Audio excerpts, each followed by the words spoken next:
Président, je suis Robert Conchou. Je suis vice-président, le deuxième vice-président du comité d'organisation du deuxième congrès panafricain du niveau charismatique. J'étais également le président de la commission de traduction et interprétation et de la commission mobilisation, n'est-ce pas, mobilisation des membres pour une plus grande affluence pendant le congrès. Bien, je crois que le congrès, on a démarré un peu avec quelques difficultés. Bon, pour ceux qui sont habitués à l'organisation de grandes manifestations, comme les retraites avec beaucoup de gens, en tout cas, ce n'était pas très surprenant. Les premiers jours, c'est parfois un peu difficile parce que beaucoup de gens viennent s'inscrire sur le lieu de l'événement. Et souvent, ça crée des boulots d'étranglement, il y a beaucoup de choses qui n'étaient pas prévues, qu'il faut maintenant mettre en place. Donc voilà un peu ce que nous avons vécu au début et qui ont tiré un peu sur nous. Par exemple, un certain nombre de délégations sont arrivées 3 jours avant l'événement. Ça, c'était pas, nous n'attendions pas ça. On savait que les délégations arrivaient lundi. Malheureusement, elles sont arrivées, pour certaines, dès le samedi. Et ça n'a pas été facile à gérer. Et ça s'est répercuté un tout petit peu sur les débuts de l'événement. Par la suite, progressivement, on a pu prendre les choses en main. Et je crois que dès le jeudi, vraiment, on était en train de gérer la situation comme ça se doit. Je pense que sur le plan, donc ça c'est sur le plan matériel, le logement, la nutrition, le transport, c'est-à-dire la logistique, le transport.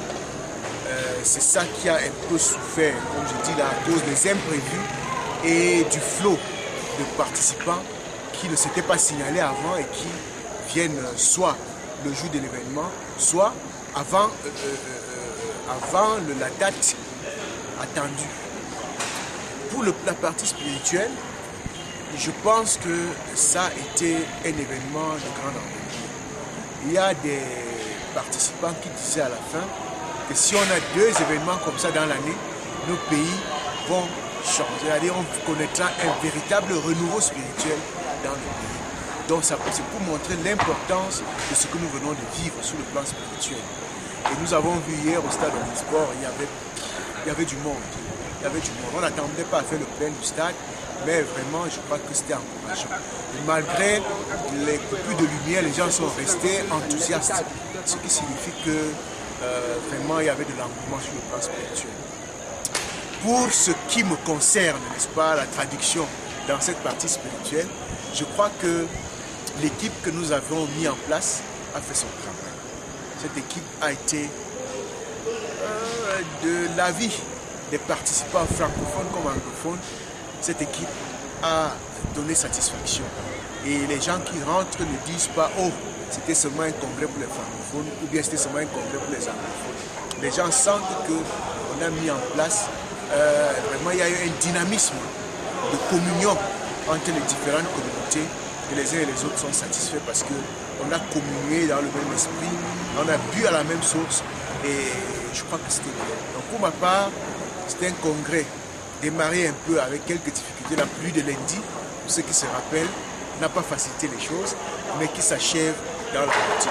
Hier soir au stade Omnisport, on avait un peu peur de la pluie, mais voilà que tout s'est bien passé. Donc, je crois pour ma part que c'était un congrès réussi. Et nous rendons grâce à Dieu pour tout ce qu'il a fait, la grâce qu'il nous a donnée de vivre ce congrès et pour tous les dons qu'il a déversés sur son peuple rassemblé ici pendant cette semaine de grâce. Merci.